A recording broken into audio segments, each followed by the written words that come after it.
Imagine, just for a moment, that a timeless wisdom about who you are has been gently overlooked.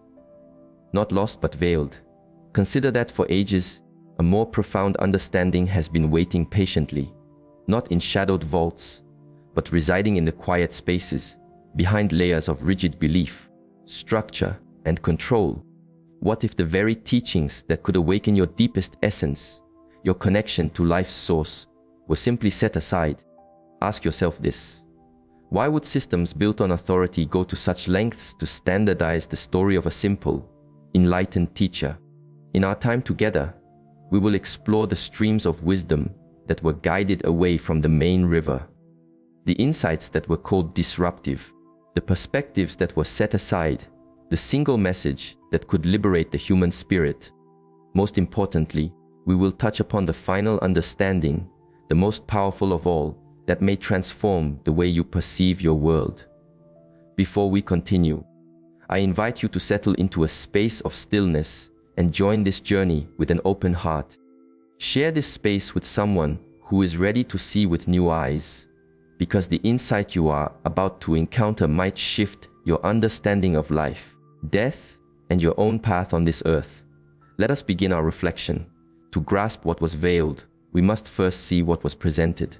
The familiar, accepted narratives form the established story of the Master's life. But a quiet look into history reveals something remarkable. There were countless streams of teachings flowing in the first few centuries after his time. Some of these currents were radically different from what became the final, accepted river. In the silent deserts, ancient scrolls were brought back into the light. Among them was a collection of sayings that would send ripples through the world of established thought. This collection, a gathering of profound insights. Unlike the common stories, it contains no grand displays, no elaborate tales of birth or passing. Instead, it presents the teacher as a guide to wisdom, a revealer of what is hidden within. He speaks in simple yet deep sayings, meant not for unquestioning belief, but for quiet, inner contemplation.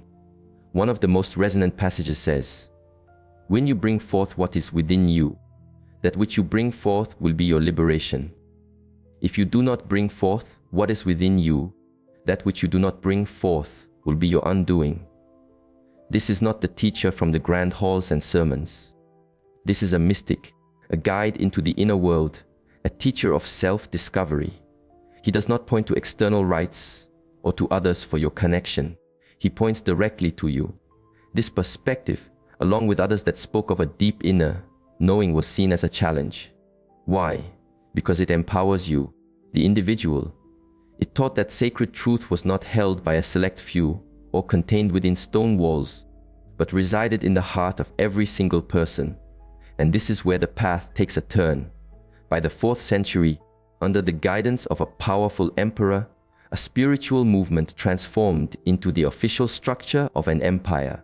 With worldly power came worldly interests. A great council was held not as a simple discussion of wisdom, but as a strategic consolidation of approved thought. Perspectives that did not align with the hierarchical needs of the new order were labeled as unconventional, dangerous, or simply other, a word that would become a mark for any wisdom deemed outside the lines. But what is this inner knowing, truly? Contrary to the stories told, those who walked this path were not strange outsiders. They were seekers of gnosis, a word that simply means direct, personal experience of the profound. They believed that wholeness came not from an outer act, but from awakening the spark of light that lives within. They taught that this world can often be a veil, a kind of waking sleep. And the great teacher, he was the awakener, not a distant figure to be praised from afar, but a mirror reflecting what we can all become. Reflect on this. Why would any structure discourage a message of self-empowerment, inner light, and direct connection to the source? Could it be that such an awareness dissolves the need for a hierarchy? Would people still need constant external guidance, rituals, and pardons if they knew the kingdom of heaven was already inside them? A forgotten text says, "The kingdom is within you, and it is all around you." When you come to know your true self, then you will be known. You will then realize you are a child of the living source. This is a radical truth. It is a liberating truth. This is the heart of the overlooked wisdom, but it goes deeper. When we listen to the wisdom stream named for a prominent female disciple, we find something even more profound. Here, she is portrayed not as a follower in need of saving, a label attached to her centuries later, but as a beloved companion, perhaps the one who understood him most deeply. In one account, the other disciples question why the teacher shared more with her than with them. One, who would become a pillar of the new structure, resents her clarity. The teacher defends her, saying, "She has perceived more than all of you." This wisdom speaks of a spiritual path where the soul journeys through layers of illusion, releasing attachments, fears, and identities until it remembers its union with the whole. Why was this awareness set aside? Because it suggests a woman was not just a follower, but a spiritual equal, a carrier of immense wisdom, in a system where authority had to fit a certain mold. This could not be accepted. And yet these truths refused to fade. They waited, buried under sand, whispered through generations, for a time like this, when humanity is ready to listen again. Let me ask you, have you ever felt that something was missing from the spiritual stories you were taught? Have you felt a quiet pull? A sense that there is more to your own story? Acknowledge this feeling if it resonates with you, because this is only the beginning of our journey. In the next part, we will uncover how this understanding survived, how it re-emerged in quiet traditions across the world, and the final truth, the one that was most deeply veiled, about your own sacred nature. Are you ready to continue? They tried to contain it. They tried to extinguish it. But truth, especially the truth of the heart, has a way of enduring. After the divergent gospels were suppressed and institutional belief rose, the living, spiritual insights of the teacher did not vanish. They flowed like a river underground, protected in the quiet hearts of mystics and sages who knew that some wisdom is too vast to be controlled. The essence of these lost teachings echoed in movements like the desert hermits, those who withdrew from the noise of cities to find the divine, not in grand temples, but in the silence of nature and the stillness of their own souls. They taught that true connection was not found in public ceremony, but in inner transformation. They kept the flame alive. Later, in times of great darkness, echoes of this forbidden wisdom found a home, once more in the hearts of European mystics, who dared to speak of the divine spark in every soul. One wrote, "The eye with which I see the source is the same eye with which the source sees me." For this clarity, he was accused of diverging from the path, but it did not end there. The suppressed teachings also re-emerged through a mysterious spiritual group in the mountains of France. These seekers believed in a dualistic world, a realm of light and a realm of shadow. They taught that the material world could be a form of illusion, a theme deeply present in many Gnostic texts.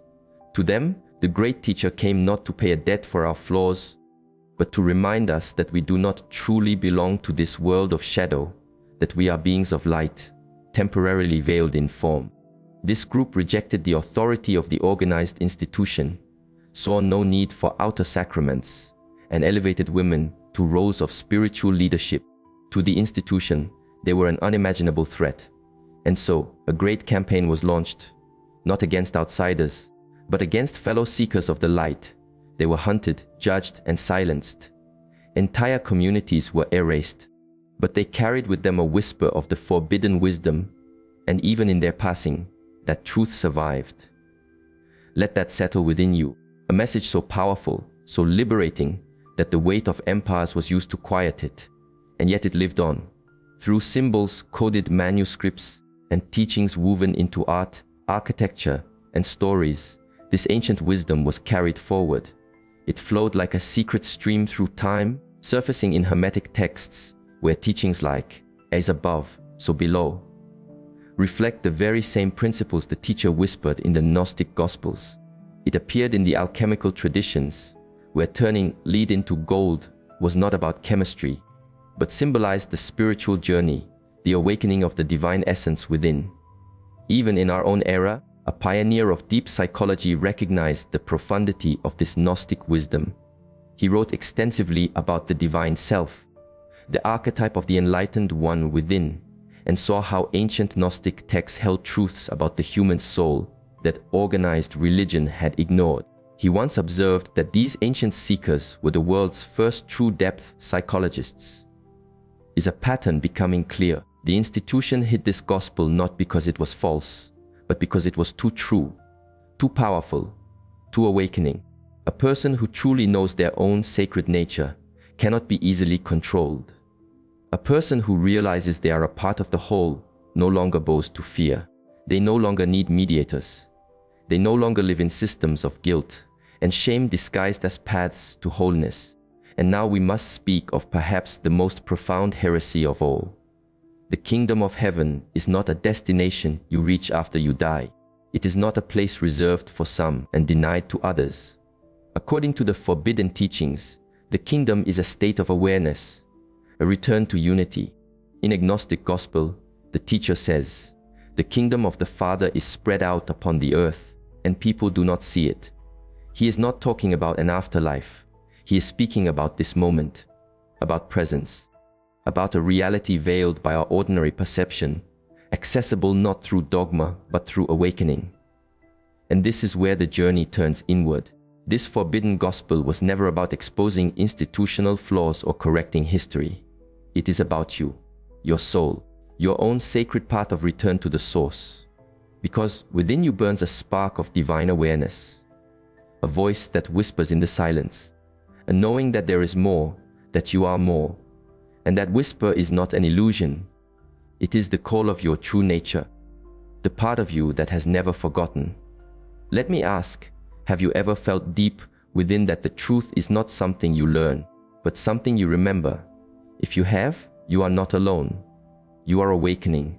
Many sages have said that the only true misstep is to forget who you are. The forbidden gospel teaches that healing is not about pleasing a distant judge, but about remembering your divine origin. And now you may begin to see why these texts were buried. A people awakened to their inner divinity no longer fears damnation. They no longer plead for forgiveness. They no longer depend on an external structure for their connection to the sacred. They become sovereign. They become whole. And that is the message the great teacher truly came to share. A message not of blind obedience, but of clear-eyed awakening. Not of hierarchy, but of unity. Not of shame, but of unconditional love. A love that begins with the realization that you were never, ever separate from the source to begin with. Are you feeling it? The veil is thinning, but we are not yet finished. In the next chapter, we will explore how this sacred knowledge influenced other paths, how it lives on in esoteric schools, and how you can begin to walk the trail the Master truly laid out, not the one created by institutions, but the living path of awakening. And finally, we will uncover the ultimate truth, the final key, the one revelation the institution could never bury. The one that will change everything. Through all of history, truth has never been destroyed. It simply changes its form. What the institutions buried, the mystics preserved. What the empires suppressed, the seekers remembered. The forbidden wisdom of the teacher did not die in the flames of judgment or fade in the quiet of forgotten caves. It transformed. It hid in plain sight, behind symbols, rituals, and myths that still carry its original light. If you look with quiet eyes, you will see it everywhere. In the sacred geometry of ancient temples, in the timeless paintings of the great masters, in the poetry of Rumi, in the wisdom of the Kabbalah, and in the teachings of Sufis, yogis, and Zen monks. They all whisper the same timeless secret. You are not separate from the divine. You are a vessel for it. These traditions, though different on the surface, carry the same hidden thread, a sacred current that flows beneath dogma and speaks directly to the soul. A path of return, a map back to the divine source that lives within you. In the Kabbalah's tree of life, we see the soul's journey from the material world back to the divine crown. Each step represents an inner transformation, a remembering of your own divine essence. This mirrors the teachings found in the Gospel of Mary, where the soul ascends through levels of awareness, shedding illusion. In the Hermetic traditions we hear, as within, so without, as above, so below. This is a perfect reflection of the teacher's message that the kingdom is both inside and outside of you, waiting to be seen. In Gnostic texts, Sophia, or divine wisdom, is the feminine expression of the creative spirit. She represents the soul's journey into the world of form and her eventual return to the fullness of the source. It is a cosmic story, but it is also your story, the story of a soul that has forgotten. And the great teacher came only to remind. Why did institutions suppress this? Because it places you at the center of your own sacred journey. Not as a flawed being needing pardon, but as a sleeping divinity remembering its own nature. You are no longer a passive believer, but an active participant, a divine spark with the capacity to illuminate the world. Ask yourself, what kind of world would we create if every person truly knew this? What would happen if we truly believed that the sacred is not external to us, but is woven into the fabric of our being? The implications are profound. You begin to see that salvation is not a transaction, but a transformation. You realize that the symbol of the cross is not just about sacrifice. It is an archetype of death and rebirth, the letting go of the small self to allow the true self to arise. And now, we must acknowledge the role that fear has played in keeping this truth veiled. Many systems were built where fear became the gatekeeper to heaven. Fear of missteps, fear of judgment, fear of questioning, fear of your own inner self. But the teacher said, "Be not afraid." Again and again, he called people out of fear and into love. He called them to awaken. In the Gospel of Philip, we read, "Ignorance is a master. Knowledge is freedom. If we know the truth, we shall be free." This gospel does not point to external beliefs. It calls for an inner seeing. That is what gnosis means. Not head knowledge, but the direct, living awareness of the divine. You might wonder, if these teachings are so potent, where are they today? The answer is simple: they never left. They live in the hearts of mystics, in the practices of meditation, contemplation, and inner silence. They live in every sacred ritual that goes beyond mere form and awakens the formless.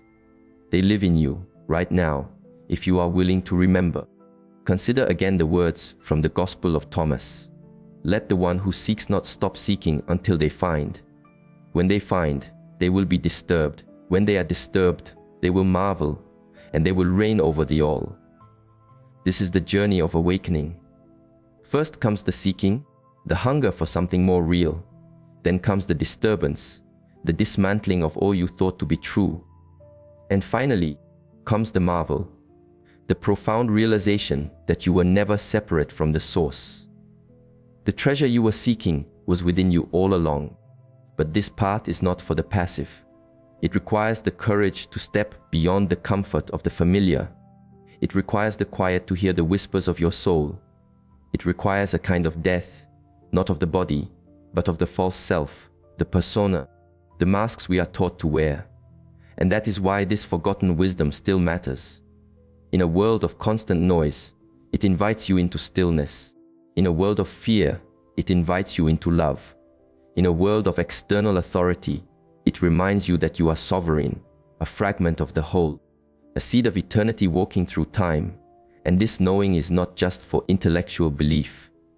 It is meant to be lived. When you awaken to your inner divinity, you begin to see that divinity in all beings. You become a source of light, not because you are trying to shine, but because you remember that you are light.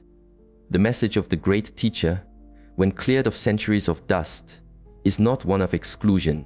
It is a call to oneness, to return, to remember. Let me ask you again, what would happen if humanity remembered this? If every man, woman, and child realized that heaven is not a place to go to, but a state of being to awaken to? That God is not a king on a distant throne, but the very essence of love flowing through your every breath? That the path to wholeness is not paved with fear, but with remembrance? You do not need to wait for death to meet the divine. You only need to awaken. And that is what the forbidden gospel has been whispering for centuries. In the final part of our journey, we will unveil the last, and most powerful truth of all. The truth that completes the circle. The truth that reveals who you truly are and why you are here. The very truth that was most feared, and the truth your soul has always longed to remember. The forbidden wisdom has always been more than ancient words on a page. It is a mirror reflecting the part of you that culture, society, and fear tried to make you forget. And now, after all we have explored, the veiled texts, the mystic teachings, the forgotten truths, one final understanding remains. A truth so profound, so liberating, it dissolves the very heart of the illusion we have lived under for centuries. And it is this: you are the living message. Yes, you, the teachings of the great master, were never meant to become a rigid belief system, sealed in books and guarded by institutions. They were a living fire, meant to awaken the divine spark in every soul. He was not pointing to himself as a figure to be worshipped. He was pointing to the potential that lies within you. He once said, "You will do greater things than these." He did not say this to create followers. He said it to call you into remembrance, to remind you that you are not just a body, not just a flawed personality in need of fixing, but a soul of light, a direct expression of the divine source, veiled in temporary forgetfulness. This is the ultimate truth that all institutions of control feared the most. That the Anointed One is not a name for a single person. It is a state of consciousness. It is a level of awareness where you no longer see separation, no longer act from a place of fear, no longer look for wholeness outside of yourself. Instead, you awaken to the direct knowing that you and the Source are one, that the Spirit dwells not in temples made of stone, but within the sacred temple of your own being. This is not a metaphor. This is the heart of the hidden wisdom. In the Gnostic texts, the Christ is not just a man. It is the inner Logos, the divine word, the light of awareness that lives in every human being. Jesus was a perfect embodiment of it, but he was not the sole owner of it. He came to awaken others to that very same light within them. This is why he says in the Gospel of Thomas, "Whoever drinks from my mouth will become like me. I myself shall become that person, and the hidden things will be revealed to them." Do you see the depth of this? To truly follow the path of the Master is not to bow before an image of him. It is to become the image, to walk the same inner journey, to embody the same boundless love, the same clarity, the same profound unity with the Source. You are not here to worship an awakened one. You are here to become an awakened one. That is the radical, transformative message that was buried. Because the moment you truly realize this, in the core of your being, everything changes. You begin to live not as a seeker of truth, but as an expression of truth. Not as a believer, but as a knower. You begin to shine, not from effort, but from a simple alignment with your own deepest nature. But do not misunderstand. This awakening is not a passive event. It is a path of fire. It is a death and a rebirth. It is the gentle burning away of every illusion, layer by layer, until only the truth of you remains.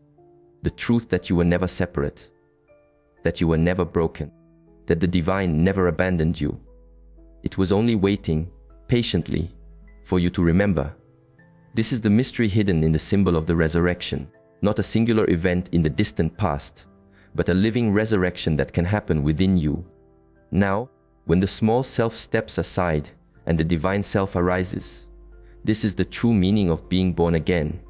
It is not the repeating of a prayer, not the joining of a group, but the awakening to your eternal nature, beyond all names and all forms. And now you can truly understand why this message was forbidden.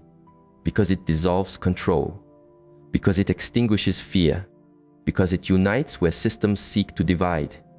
If every soul knew its own divinity, what power could an external authority hold over them? If every human embodied the light within, what need would there be for institutions built on guilt, shame, and a sense of separation? None. And so, this message was buried, not because it was untrue, but because it was devastatingly true. But the time of forgetting is coming to an end. Right now, as you receive these words, something ancient within you is stirring, a resonance, a deep knowing. This is not new information. It is a profound remembering.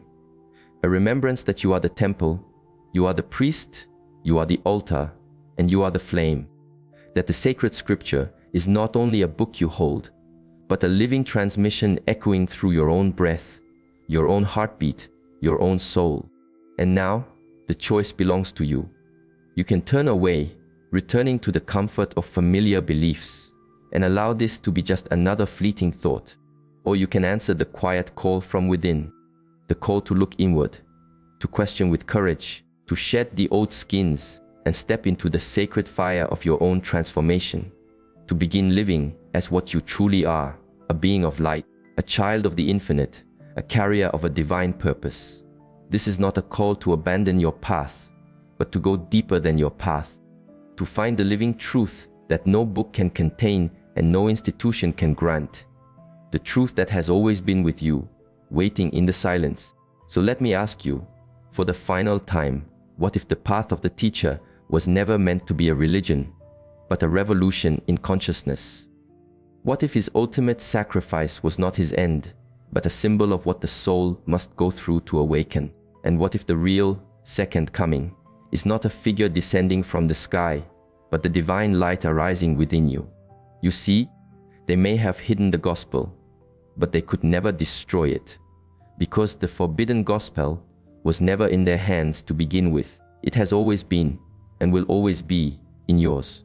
And now, may you remember, if this message stirred something within you, share its stillness. Let others remember too. Leave your reflection below. Let us build a space of shared awareness. The veil has lifted. The path has been shown. Now it is time to walk it. Welcome home. Thank you for your presence.